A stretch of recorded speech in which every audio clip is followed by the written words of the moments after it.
Hey everyone, welcome back to the channel. Today, I'm going to walk you through one of those deceptively simple tricks in Figma that can make your workflow so much smoother, scaling frames with asterisk their content.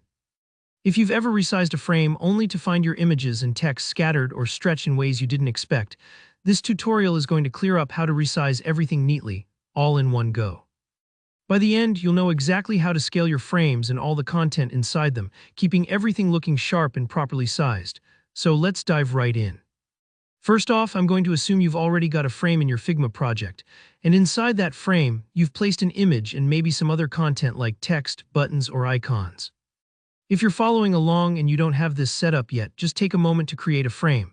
Just hit F on your keyboard and drop in an image or two, maybe add some text elements for practice. No worries if it's a quick mockup. The main thing is having some content inside a frame to work with. Now, here's the part where a lot of people get tripped up. If you just click and drag the corners of your frame to resize, by default, Figma will stretch only the frame, and the contents inside might not behave the way you want. Sometimes they scale weirdly, sometimes they just stay the same size. That's where the scale tool comes in. It lets you proportionally resize the frame and all inside elements together, as if you're shrinking or enlarging a photo and everything inside comes along for the ride, keeping their relative positions and sizes. Think of it like resizing a printed photo in its entirety, not just trimming the edges.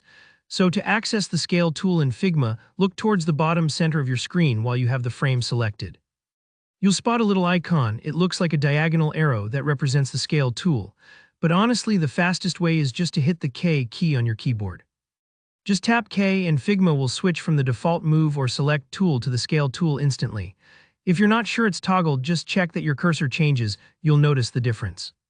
Once you're in scale mode, you'll want to select all the elements you want to scale together. If they're all already inside your frame, simply click the frame itself. Figma's smart here, it knows to include the image and all grouped items inside. If you want a bit more control, you can hold down Shift and select specific elements as well. Don't worry if you accidentally grab something extra. You can always undo with Command+Z or Control+Z with everything selected and the Scale tool active. Just click and drag from any of the corners of the frame.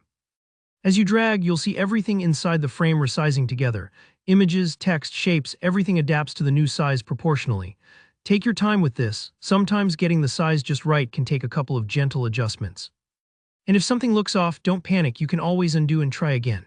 So that's really all there is to it. Using the Scale tool to resize frames with their content in Figma is super handy, perfect for quickly adapting layouts for different device sizes, or when you realize your mockup needs to be just a bit bigger or smaller than you originally thought. If you found this tutorial helpful, make sure to hit that like button. And if you have any questions or get stuck anywhere, drop a comment below. I love helping out.